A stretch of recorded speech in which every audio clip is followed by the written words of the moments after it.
हाँ तो हेलो प्यारे साथियों, सबसे पहले जय श्री कृष्ण, राधे राधे। कैसे हैं आप लोग? उम्मीद करते हैं बढ़िया होंगे, मस्त होंगे, स्वस्थ होंगे और तंदुरुस्त होंगे। चलिए आज हम इस वीडियो में बात करने वाले हैं क्लास 10th फिजिक्स चैप्टर 1 का कुछ टॉपिक, जो कि जिसका नाम है समतल दर्पण। आज हम इस वीडियो में समझेंगे कि समतल दर्पण है क्या और इसका उपयोग क्या है, इसमें जो प्रतिबिंब बनता है वो किस प्रकार से बनता है। आज हम इस वीडियो में बहुत अच्छी तरीका से आपको समझाएंगे, बहुत ही अच्छी तरीका से, जो कि बिल्कुल ही देहाती मूड में। चलिए आइए हम सिखाते हैं। तो समतल दर्पण पहले है, समतल दर्पण प्लेन मिरर, ठीक है। तो समतल दर्पण का पहले परिभाषा जान लीजिए कि वैसा दर्पण जिसका परावर्तक सतह समतल हो उसे ही क्या कहते हैं? हम समतल दर्पण कहते हैं। वैसा दर्पण जिसका परावर्तक सतह क्या हो? समतल हो, उसे ही समतल दर्पण कहते हैं, ठीक है ना। और समतल दर्पण में बना प्रतिबिंब आइए हम जानते हैं। तो समतल दर्पण में दर्पण में बना प्रतिबिंब हमेशा मतलब कभी भी, समतल दर्पण में बना प्रतिबिंब हमेशा जो है, हमेशा क्या बनता है? सीधा, हमेशा सीधा। समतल दर्पण में बना प्रतिबिंब हमेशा सीधा काल्पनिक, जिसको आभासी भी हम लोग कहते हैं। समतल दर्पण में बना प्रतिबिंब हमेशा सीधा, काल्पनिक और वस्तु के बराबर बनता है, और वस्तु के बराबर बनता है, ठीक है ना, बनता है, ठीक है। समतल दर्पण में बना प्रतिबिंब हमेशा सीधा, काल्पनिक और वस्तु के बराबर बनता है। साइज भी क्या होता है? वस्तु के बराबर बनता है। अगर वस्तु आपको ये कलम अभी इतना बड़ा दिख रहा है, ठीक है ना, तो समतल दर्पण में ले जा करके ऐनक में भी देखिएगा तो इतने ही क्यों दिखेगा। ऐसा ना कि जैसे कि बड़ी वस्तु है, समतल दर्पण में ऐना में जैसे छोटा में आ गया, तो ऐसा कुछ नहीं होता। समतल दर्पण में जो वस्तु की आकार होता है, जैसे हमको बाहर दिख रहा है, और समतल दर्पण में भी ले जाकर के उसका परछाई को भी देखेंगे तो हमको वैसा ही दिखेगा, ठीक है ना। तो आज हम इसमें जानते हैं कि समतल दर्पण में और क्या क्या होता है, सुनिएगा। तो समतल दर्पण के बारे में जानिए। अगर पहला बात है वस्तु दूरी, क्या है? वस्तु दूरी, सुनिएगा, वस्तु दूरी, ठीक है। अगर वस्तु दूरी समतल दर्पण में, वैसे देखिए ये आपका समतल दर्पण रहा, ये ऐनक हम बनाए, ये बाहर लड़का खड़ा है, ये अंदर भी इसका परछाई बना हुआ। अगर समतल दर्पण में वस्तु दूरी यहां से यहां की बीच की जो दूरियां मापेंगे, यहां से यहां तक जो बीच की दूरी हम मापेंगे, देखिए हम आपको माप के दिखाते हैं, ध्यान दीजिएगा। अगर यहां से यहां तक हम अगर मापते हैं, ठीक है ना, सुनिएगा, यहां से यहां तक अगर हम मापे तो आपका जो है, अगर मान लिया जाए कि 5 इंच है, कितना है? 5 इंच, 5 सेंटीमीटर रख लीजिए, 5 सेंटीमीटर है, ठीक है ना। तो इसके अंदर जो मिरर के अंदर जो प्रतिबिंब बन रहा है, मिरर के अंदर जो प्रतिबिंब बन रहा है, वो भी आपको यहां से अगर यहां तक नापा जाए तो भी आपको मिलेगा 5 सेंटीमीटर ही। वस्तु दूरी अगर 5 सेंटीमीटर है तो प्रतिबिंब दूरी भी आपका क्या हो जाएगा? प्रतिबिंब दूरी भी आपका हो जाएगा 5 सेंटीमीटर। क्या हो जाएगा? आपको 5 सेंटीमीटर हो जाएगा, ठीक है ना। तो कोई भी फिजिक्स आप अगर पढ़ते हैं तो ये मत सोचिए कि हम रट लेंगे अच्छी नंबर ले लाएंगे, तो ऐसा कुछ नहीं होता। अगर आप रट करके नंबर लाना चाहते हैं तो आप क्वेश्चन आंसर को रटिएगा, नंबर तो आ ही जाएगा। लेकिन आगे चल के अगर आपको कुछ अच्छा करना है तो आपको बेहतर से समझने की जरूरत है, ठीक है। अगर आप बेहतर से समझते हैं तो आप किसी को कभी भी बता भी सकते हैं और खुद की एक नॉलेज अलग रहेगी, ठीक है। तो चलिए हम और आगे बढ़ते हैं। तो पहले हम जाने क्या कि अगर समतल दर्पण के सामने अगर किसी वस्तु को 5 सेंटीमीटर की दूरी पर हमने रखा, तो उसके अंदर जो है, वो अंदर जो प्रतिबिंब बना वो भी अंदर कितना दूरी पर बना? 5 सेंटीमीटर पर ही बना। क्या बना? 5 सेंटीमीटर भी बना, ठीक है। अगर और जान लीजिए, देखिए ये वस्तु है, इसका कोई ना कोई हाइट है, ठीक है, ध्यान दीजिएगा। अगर इसका हाइट अगर इसका हाइट कहा जाए, अगर इसका हाइट है, देखिए हम नाप करके देते हैं, अगर इसका हाइट है मान लिया जाए 2.5 सेंटीमीटर, कितना है 2.5 सेंटीमीटर, ठीक है 2.5 सेंटीमीटर, ध्यान दीजिएगा 2.5 सेंटीमीटर, इसको रखिए 2.5 मीटर, क्या रखिए 2.5 मीटर, ठीक है 2.5 मीटर अगर इसकी हाइट है 2.5 मीटर, तो प्रतिबिंब में भी इसका हाइट क्या होगा 2.5 मीटर, क्या हो जाएगा 2.5 मीटर, क्या हो जाएगा 2.5 मीटर हो जाएगा। वस्तु की ऊंचाई 3 मीटर, 2.5 मीटर, वस्तु की ऊंचाई, वस्तु की ऊंचाई, ऊंचाई अगर दिया रहे कितना 2.5 सेंटीमीटर, ठीक है 2.5 मीटर है, मीटर, तो प्रतिबिंब में वस्तु की, प्रतिबिंब में ये जो दर्पण में प्रतिबिंब की ऊंचाई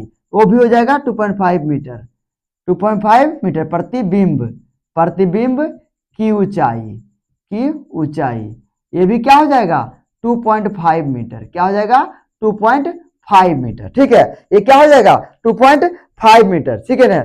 तो वस्तु दूरी हमने जाना, प्रतिबिंब दूरी जाना, ठीक है, तो ये तमाम चीजों को हमने जाना कि वस्तु दूरी अगर 5 सेंटीमीटर, प्रतिबिंब की दूरी क्या हो जाएगा 5 सेंटीमीटर, ठीक है। वस्तु की ऊंचाई अगर 2.5 सेंटीमीटर, तब प्रतिबिंब की ऊंचाई क्या होगा 2.5 सेंटीमीटर होता है, ठीक है। अगर ध्यान दीजिएगा, सुनिए, और अगला बात हम आता है कि इसका जो है, इसका, इसमें हमेशा किस प्रकार की प्रतिबिंब बनता है, तो आपको बता दिया गया कि समतल दर्पण में बना प्रतिबिंब हमेशा क्या होता है काल्पनिक होता है। कैसा प्रतिबिंब बनता है, हमेशा हमेशा काल्पनिक बनता है, क्या बनता है काल्पनिक। अब वस्तु दूरी जितना होगा प्रतिबिंब से उतना ही दूर पर क्या बनेगा वस्तु दूरी जितना होगा दर्पण से उतना ही दूरी पर प्रतिबिंब अंदर बनेगा। तो वस्तु की ऊंचाई जितना होगा प्रतिबिंब की ऊंचाई उतना भी होगा, ठीक है ना। और ध्यान देने वाली बात यह रहा कि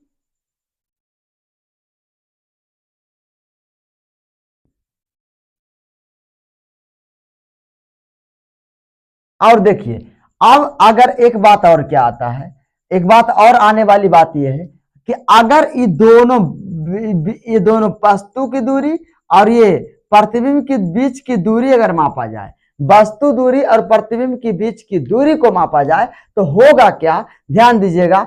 देखिए यहां जो ये मूल बिंदु है, ये दर्पण है, ये मूल बिंदु है, तो यहां से यहां तक हम मापे थे 5 सेंटीमीटर और इसके अंदर भी क्या है 5 सेंटीमीटर, ठीक है। तो दोनों 5 सेंटीमीटर यहां से यहां तक, फिर 5 सेंटीमीटर यहां से यहां तक। तो अगर इस बात को और जानना है कि वस्तु की दूरी और वस्तु और प्रतिबिंब की दूरी, प्रतिबिंब के बीच की दूरी क्या होगी, वस्तु और प्रतिबिंब के बीच की दूरी, वस्तु और प्रतिबिंब के, प्रतिबिंब के बीच की दूरी, बीच की दूरी, बीच की दूरी, ठीक है, बराबर क्या हो जाएगा वस्तु और प्रतिबिंब के बीच की दूरी। तो 5 यहां से यहां, फिर 5 यहां से यहां, तो क्या हो जाएगा 10 सेंटीमीटर, क्या हो जाएगा 10 सेंटीमीटर हो जाएगा, ठीक है। अब अगली बात आता है कि और देखिए, जैसे कोई और भी आपको क्वेश्चन पूछा जाए कि अगर वस्तु से, अगर सुनिएगा एक वस्तु है, ये मान लीजिए फुटबॉल है, ये क्या है फुटबॉल, ध्यान दीजिएगा फुटबॉल, ये दर्पण है, ये क्या है दर्पण, ध्यान दीजिएगा ये दर्पण है, ठीक है। ये फुटबॉल को यहां रखें और इसमें दर्पण में भी ये बन रहा है इसका प्रतिबिंब, ये बना किसका, क्या बना प्रतिबिंब बना, ठीक है। तो यहां से यहां तक की बीच की दूरी है, मान लिया जाए 15 मीटर, कितना जी 15 सेंटीमीटर, ठीक है 5 सेंटीमीटर। तो आप जानते हैं कि समतल दर्पण में जितना दूरी पर वस्तु होगा उतना ही दूर पर उसके अंदर प्रतिबिंब बनेगा। तो ये क्या हो जाएगा, यहां से यहां तक की बीच की दूरी भी क्या हो गया 15 सेंटीमीटर, ये क्या हो गया 15 सेंटीमीटर। अब बताइए कि वस्तु और प्रतिबिंब के बीच की दूरी क्या होगी। तो वस्तु और प्रतिबिंब के, वस्तु और प्रतिबिंब, प्रतिबिंब के बीच की दूरी, बीच की दूरी, ठीक है, दूरी बराबर क्या हो जाएगा, तो देखिए यहां से यहां तक नापे हैं तब 5 सेंटीमीटर, 15 सेंटीमीटर, ठीक है। अब फिर प्रतिबिंब से वस्तु की दूरी, दर्पण से वस्तु की दूरी ये भी दर्शा रहा है 15 सेंटीमीटर। अब दोनों को ऐड करेंगे तब नहीं मेन दूरी निकलेगा, तो दूरी पूरा दूरी निकाल, वस्तु और प्रतिबिंब के बीच की दूरी क्या हो जाएगा, 30 सेंटीमीटर हो जाएगा। क्या हो जाएगा, 30 सेंटीमीटर, ठीक है। इसको 30 सेंटीमीटर। फिर अगला टॉपिक आपके बीच हम लाते हैं जो है, चलिए आइए आगे हम सीखेंगे समतल दर्पण का उपयोग। देखिए समतल दर्पण का अक्सर उपयोग क्या क्या है, ध्यान दीजिएगा। समतल दर्पण का उपयोग हम जानेंगे कि इसका उपयोग हम किन किन कामों में करते हैं, ठीक है। तो किन किन कामों में करते हैं, देखिए समतल दर्पण का उपयोग, समतल दर्पण का उपयोग, दर्पण का उपयोग को समझिएगा, ध्यान दीजिएगा। समतल दर्पण का उपयोग क्या क्या है, ठीक है। तो समतल दर्पण का पहला उपयोग जो आता है दूरबीन में इसका उपयोग होता है। दूसरी बात गाड़ी के हेडलाइट में,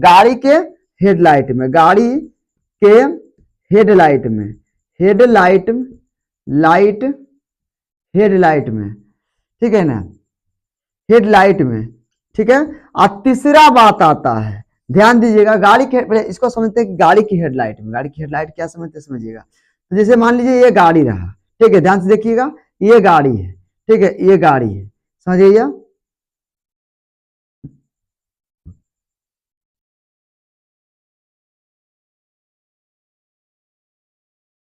ये रहा चक्का गाड़ी का, ध्यान दीजिएगा, गाड़ी का हेडलाइट में कैसे होता है उपयोग इसका, देखिएगा ध्यान से।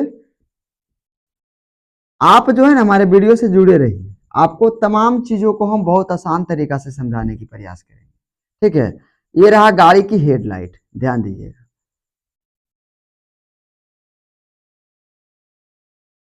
देखिए गाड़ी की हेडलाइट में यहाँ जो ड्राइवर बैठल रहेगा, ध्यान दीजिएगा, यहाँ जो ड्राइवर बैठल रहेगा, यहाँ जो, ये तो बोनट हो गया, ठीक है, ये बोनट हो गया। यहाँ जो शीशा लगा रहता है, ठीक है ना, ये रहता है प्लेन मिरर, समतल दर्पण, जो आगे देखने वाला जो शीशा होता है, ठीक है। ये जो आपका शीशा होता है, ये जो शीशा होता है, ध्यान दीजिएगा, यही शीशा होता है समतल दर्पण। ये क्या होता है, समतल दर्पण होता है, समतल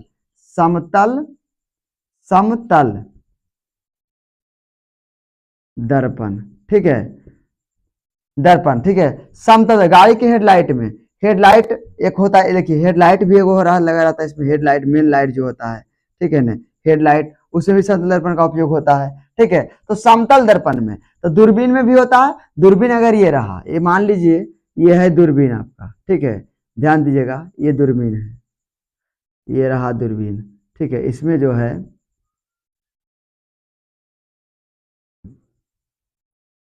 ये दूरबीन है, तो यहाँ जो ये जो दर्पण रहेगा वो समतल दर्पण होता है। उसके बाद जो फोकस से खींचने वाला अलग अलग प्रकार के दर्पण लगे होते हैं। तो गाड़ी की हेडलाइट में समतल दर्पण लगा होता है, ठीक है। दूसरी बात अगर कहा जाए, तीसरी बात, तो समतल दर्पण का उपयोग जो है अक्सर देखिए सब कोई करते हैं, एक ऐनक लेते हैं, उसमें अपना शकल को देखते हैं कि ये मेरा शकल में क्या लगा हुआ है, मेरा शकल चमक रहा है कि नहीं चमक रहा है। तो ये जो है चेहरा देखने वाले दर्पण के रूप में, चेहरा देखने वाले दर्पण के रूप में उपयोग होता है। चेहरा देखने वाले दर्पण में, ठीक है, इसका उपयोग होता है।